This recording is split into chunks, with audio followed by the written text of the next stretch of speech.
Hello, Melissa from Melissa vs. Fibromyalgia here. I want to share 5 great chronic illness journals for you.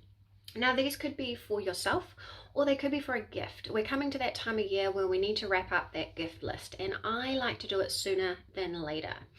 So I wanted to share these with you. These are things I've created after a lot of refinement and playing. So one of the things I love to do is to create worksheets and journals that guide you through making whatever part of our chronic illness journey better, easier, and faster.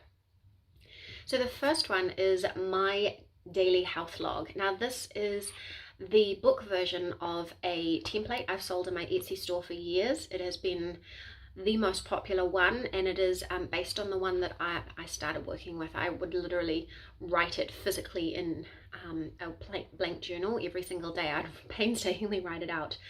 And it's super simple and super easy, and it's just made so that you spend a couple of minutes at a time working on it, because we don't want to spend all day.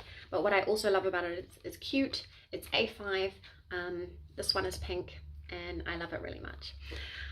The next one, this one is really exciting for me because I am a big fan of pacing, and I created my paced planning journal, which I should have got to show you, but this is combining my paced planning journal with my symptom logs.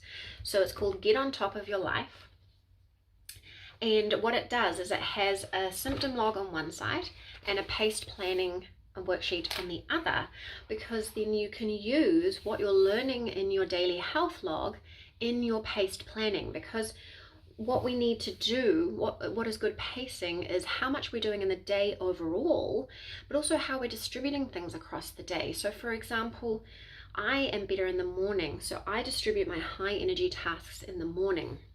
And so it's a very simple worksheet, but it simply just helps you to think that through. So I really love it. This is the A4 version, but I've also created an A5 version. So it's this little portable size. And I really love it. I just think the cover is so cute.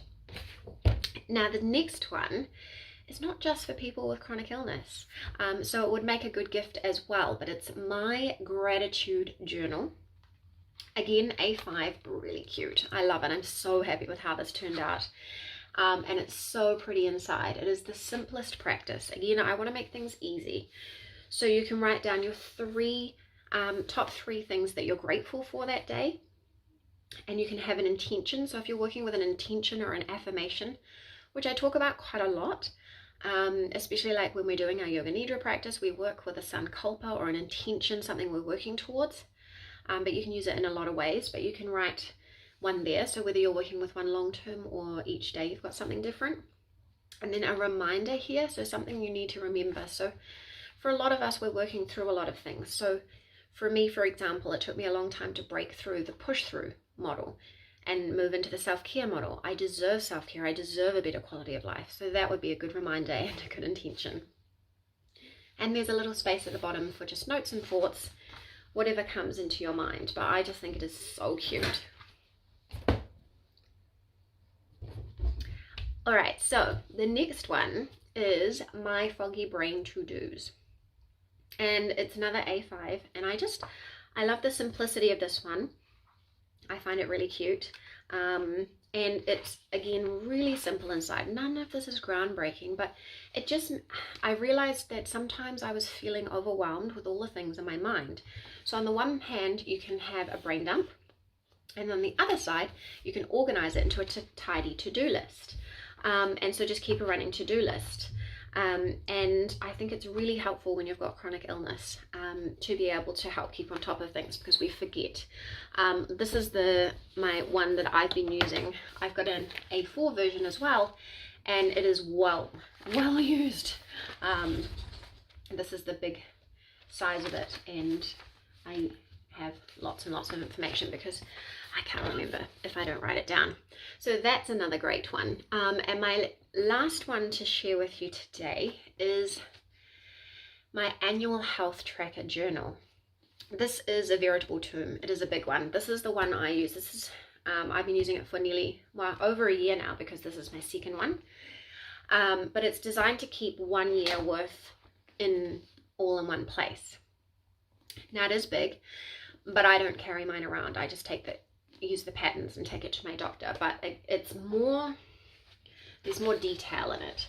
And I'll try and overlay pictures for you if I can. That's a bit of a fancy level of editing, but it includes space for food intake, hydration, that kind of thing. So it gives you space to just go a little more in depth. I'm not tracking food at the moment, but I'm using it to write extra notes. For example, how long I'm on the computer. Yesterday, I waited too long, rested too late, and I was a bit overtired. So I just wrote that down. I mean, I do not stick in the lines. I write whatever I need to write over the place. But yeah, this is the last one. This is one of my first symptom tracking journals. So for years, I have been selling templates or worksheets in my Etsy store. But it's only more recently that I thought, well, why can't I just make a physical one? Because, like, for example, with this gratitude journal, I bought a gratitude journal. I paid $30 for it, and it wasn't even that pretty inside, and it was just a black and white template. And I was like, well, if they can do that, why can't I? And so I have, and I'm having such fun. I really enjoy it, but I'm thinking if it's interesting to you, I can make a video kind of sharing how and why to make journals with chronic illness. So let me know if that's of interest to you, and let me know if it's of interest to you to learn about the different tiny ways that I make money with chronic illness. Now, I'm not going to sit here and make any clickbait titles. I'm not making my fortune. I still have a part-time job because I want to make everything affordable and accessible. So that's not what this is about. But if you're curious because you would like to, let me know.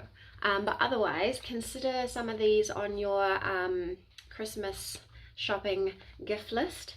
I'll provide a link to a blog post with links for you so that you can find it. And let me know, have you ever done anything like this? Like, is there any big goal that you've had and that you've broken it down into tiny steps and you've managed to achieve it, even with chronic illness? I would love to hear about it, and I'll catch you again soon.